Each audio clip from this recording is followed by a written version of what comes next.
SDG 13 Climate Action in Germany. Climate data, which can help store weather records online for everyone, as well as flag errors in data with global information technology issues. Climate laws, allowing them to track every change to law text. Citizens suggest edits via PR meaning request to add suggestions, and compare old versus new law. Renewable energy tools, testing model updates and automatically, and sharing wind and solar code freely. Also, tracking all carbon emissions. Today, we're looking at SDG 13, climate action, and specifically how Germany is doing.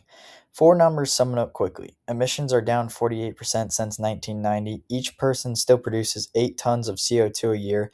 Over half of electricity now comes from renewables, and climate related damage has already cost more than 80 billion euros since 2018. So there's real progress, but also real problems.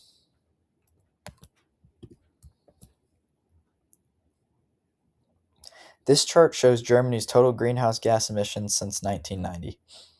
The country started over 1,200 million tons and has brought that down to 649 million tons in 2024, a historic low.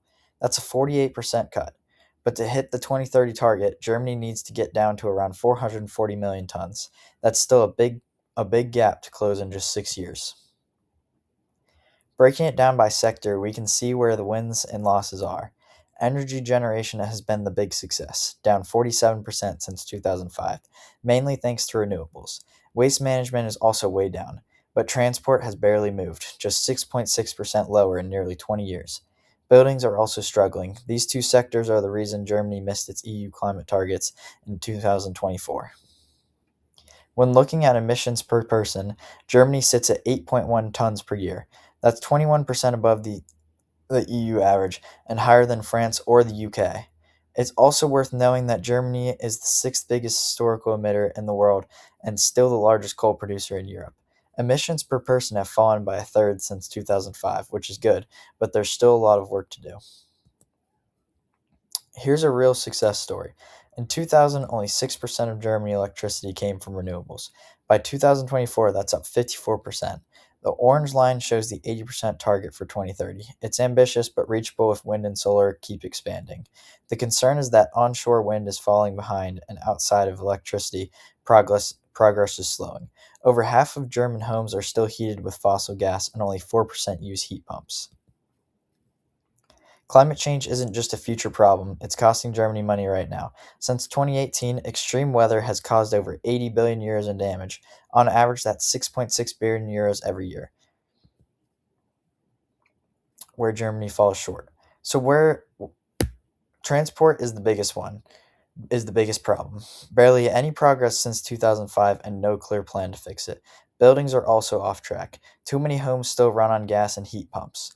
On top of that, the government weakened the climate law in 2024 by removing targets for individual sectors. Germany's forests, which should be absorbing carbon, are also struggling due to drought and insects.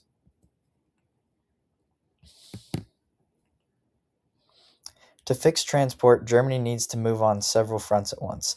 That means bringing back support for electric vehicles, investing heavily in trains, and making cycling and public transport much more attractive in cities.